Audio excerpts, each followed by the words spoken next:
I got busted doing a billboard in Chinatown. I was up on a roof, and it was an awesome spot right when you're coming over the Manhattan Bridge.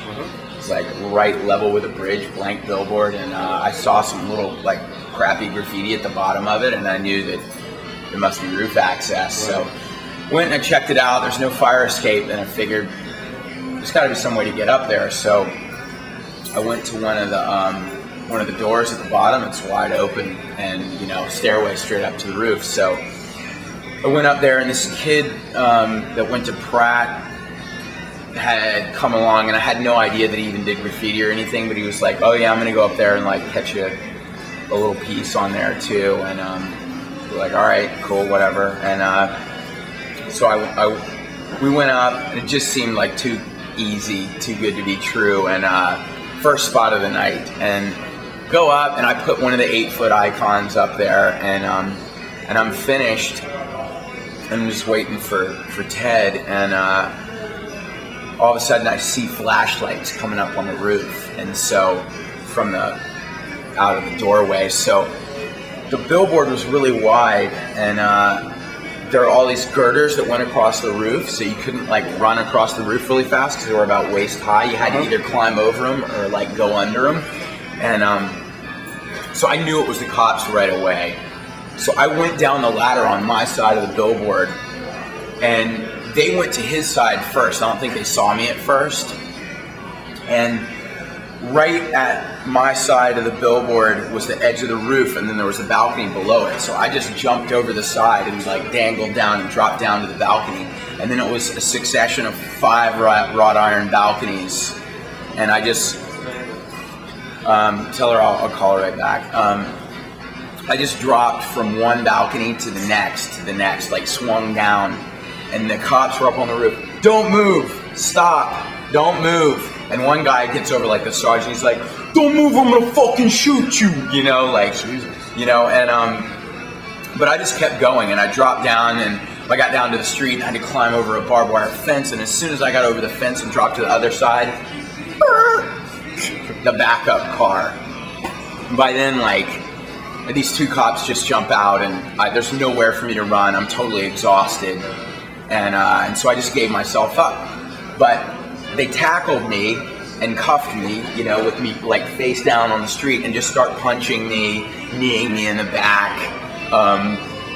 And then the little, like 5'3" sergeant guy who was yelling he was going to shoot me runs down from the top of the building down the staircase, and while I'm cuffed and against the car, it's just like punching me against the stomach, saying stupid shit like, "Yeah, how you like that? You want a second helping? You want more? You got off easy back there. I should have fucking shot you," And I was like, man, what is he? This is so cliche. Are you trying to?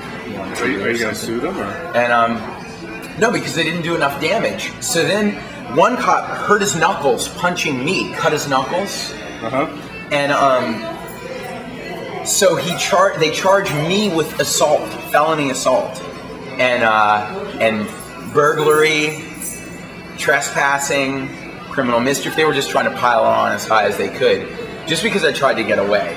Right. They actually went up there and took the pole, because I left my pole up there, and like scraped most of the poster off. And you could still see part of it, but so really it wasn't even like, and they didn't connect it with my larger body of work. Oh really? So that was, I thought we finally got it. No, they were mad because of all because like when I got busted, it was like they were so mad because I did so many. They finally nailed me, Right. No, it wasn't that at all. So, but I mean, a felony is a really serious charge. I had a 2nd degree, 3rd degree, or 1st degree. I don't even You can only plea bargain down on degree, right? Yeah, I know. I think it's like 3rd degree. I think if I get it down, it's going to be to a misdemeanor. But yeah, I have an attorney, and I have to go back, and I have 2 witnesses also. But the way it's set up is it's not that you're innocent till proven guilty. It's the other way around, because the cops and the judge both work for the city, and the judge is like, yeah, what the cops said, so my attorney's spoken to the DA and said, we've got witnesses. The guy's all, the guy was all bruised up. His shoulder blade was messed up. His ribs were bruised, and And this is a guy who has a design business, a gallery, was here speaking at a design conference, flown out here by Tylenol and Nike, and he's putting up a Big Brother is watching you political statement on a blank billboard, and this is what you guys do to him, so he's really spinning it like I'm the victim, which, in a sense I am, but he knows that they're not aware of the larger body of work, and that they're trying to say that this is a one-time thing, that I'm here. First time I've been in New York after 9/11, and felt like I needed to, make my statement in the Big Apple and whatever. Yeah. So, and the cops haven't been smart enough to try to research any more about my background. Well, that'd be a lot of trouble. That would be. They don't have any computers at the donut shop. Right, exactly. So, but yeah, Harold's cool. Hard. Yeah, probably different.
would actually be the monetary system itself.